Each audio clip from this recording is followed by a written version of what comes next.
G'day and welcome to another Space Engineers video. Today I wanted to take a look at a few mods for Space Engineers that I think are new player safe. I get asked quite often what mods I would recommend for new players, and my knee-jerk response to that is none.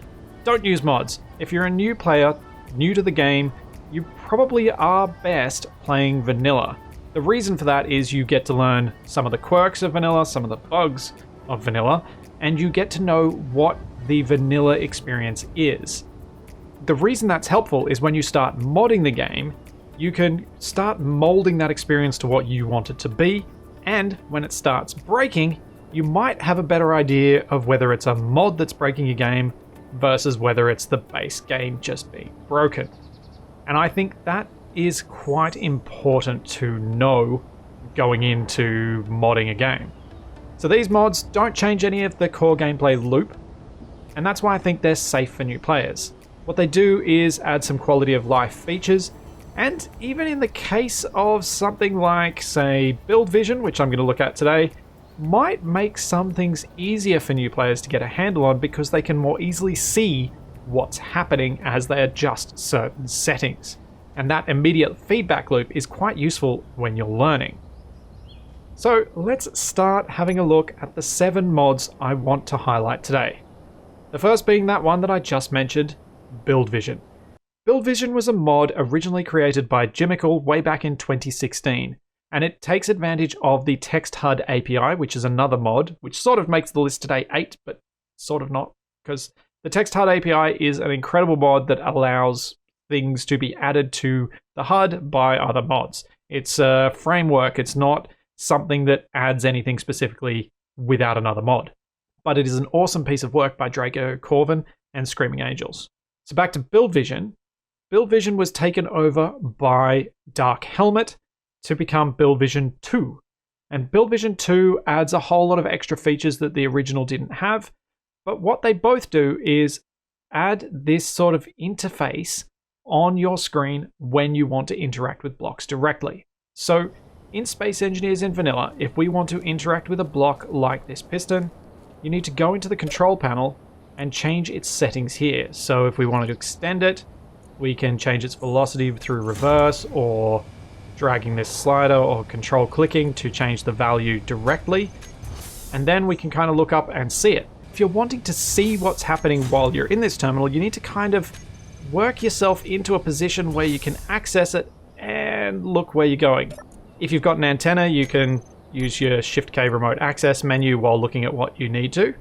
But if you don't have that, you kind of got to do this awkward little dance to see stuff behind your terminal. And your terminal may not be as see-through as mine. That is not a mod. Just to get sidetracked for a moment, that is actually an option in your game options. That's your UI background opacity, which I normally have around this 25% level for both UI and HUD, while my UI opacity is at full, because that's the text. If the text isn't fully opaque, it can be quite difficult to read. So how does Build Vision improve this? Well, Build Vision allows you to look at a block, press Control middle mouse, and then get this little interface window up, which stays up even as we're looking around in the world. If I turn around the complete opposite way, it goes away. But to bring it back up again, I can just Control click, and I can do all sorts of stuff in this menu, including renaming blocks, changing all of these settings, and the controls for these are listed on the Build Vision 2 workshop page. So we've got control middle mouse. We've also got controls for adjusting values more quickly, more slowly with Control Shift and Control Shift. And then something that I only discovered in researching for this video is apparently a copy mode, so that you can duplicate settings between multiples of the same block. So say you had a bunch of lights and you want to change their settings, you can do that. So if I'm a new player and I'm messing around with pistons, being able to just click with my middle mouse and then scroll to adjust speeds and adjust these things gradually while seeing the response immediately, I think that's really handy, especially when you're talking about stuff like lights, where you want to be able to see the result as you change the color, as you change the radius, especially the radius, because then you can adjust this to get just where you want it. You can see it lighting up the bottom of that piston. If I didn't want that, I can bring it back just down below. That sort of thing. It's really quite useful, and it's why this mod is nearly in every single one of my worlds. Creative mode or survival. It adds the ability to control stuff that is just a dramatic improvement. Speaking of mods that work very well for both creative and survival, number 2 on my list is the paint gun by Digi. Digi's paint gun is a mod that adds a paint gun that looks like this, which allows you to paint blocks using paint chemicals which are created in-game. In creative mode you don't need the paint chemicals, but in survival you do, and they're something that's made from gravel. It's pretty efficiently made from gravel, so the amount you use is mostly not too much of an issue. But I love that you've actually got a thing that is painting in the game. But what makes this mod even more useful is that it's better at painting than the vanilla paint tool. The reason I've got this slope here in large grid and small grid is that painting inverted corners when you've got a surface like this with the vanilla paint tool is difficult. So say I want to make this white. Let's reduce our saturation down, leave the vibrance right up there, leave the value right up there. And then I go middle mouse there, middle mouse there, middle mouse there. To get to that inverted corner, on large grid it is possible. I go in here and get right inside its bounding box, and then middle mouse, I can paint it. But for small grid, that's next to impossible. And this is only one example of a block that's very difficult to reach. If you, say, look into the spawn pod over here and try and paint stuff behind that chair, I can't. I cannot paint stuff behind that chair without painting the whole grid using Control-Shift middle mouse, or trying to get at it with Control middle mouse for a 3x3x3, Shift middle mouse for a 5x5x5, etc. Instead, I go to Digi's paint gun and watch this. Look at that little green highlight. That's showing that I am about to paint that inverted corner, and then the green shows that it's a different color to my currently selected. With the paint gun, we can select different skins by pressing Shift and scrolling with your mouse wheel. And we can select different colors from our color palette by using just the straight scroll wheel. If we press P, we can change what's in the palette. And just as with the regular paint tool, if you press Shift P, you can pick a paint from an existing block. As you can see on the right of the screen, you've got all the shortcuts for the paint gun. If you right mouse, you've got your deep paint mode, which allows you to get even deeper into blocks. So things like this inverted corner and stuff that's set even deeper, like you might see on the respawn pod, you can reach them in some instances well beyond what you'd expect to be able to do with the vanilla tool.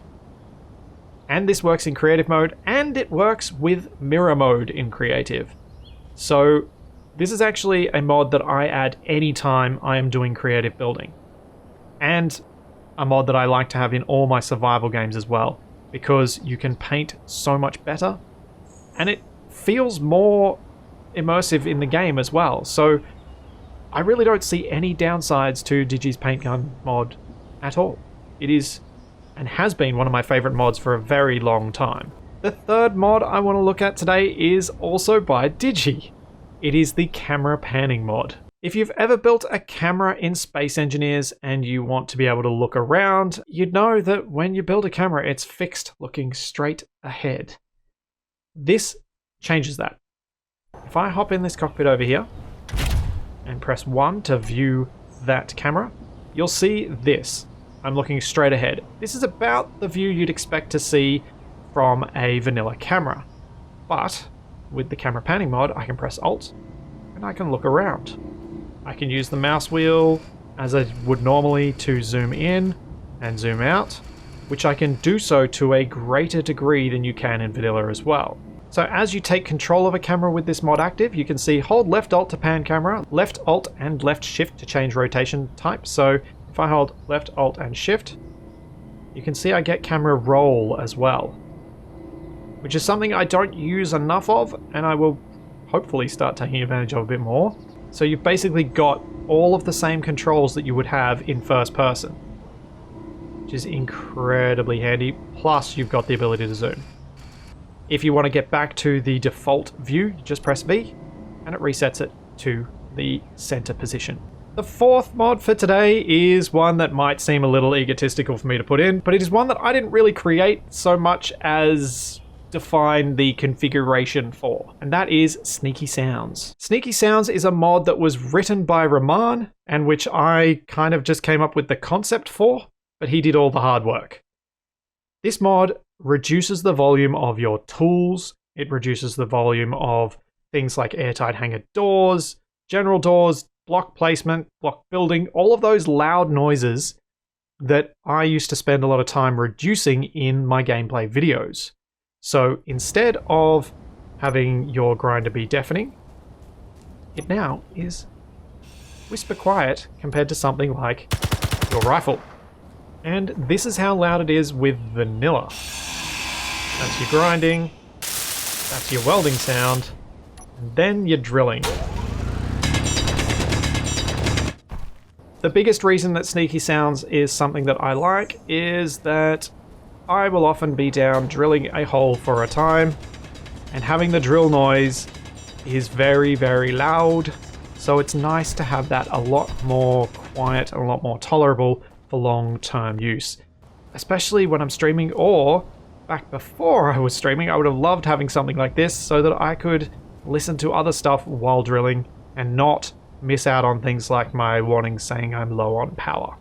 The fifth mod for today is Screen Gunk Be Gone. Screen Gunk Be Gone is one of many mods out there that alters the post-processing effects in Space Engineers. It gets rid of the vignette effect, the chromatic aberration, and a lot of the screen gunk that you can see. There are similar mods like Eyes Just Got Clear, Space Just Got Real that adjust these things as well. So this one would be more of a recommendation of this group of mods and picking the one that suits your visual preferences the most.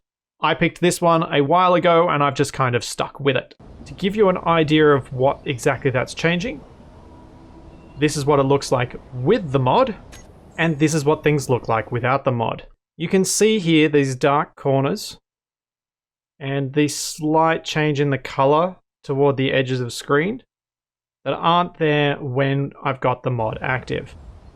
So it's time to look at the next mod. So the sixth mod is BuildInfo, which is, again, by Digi. BuildInfo is a mod that allows you to get a lot more information up on your HUD.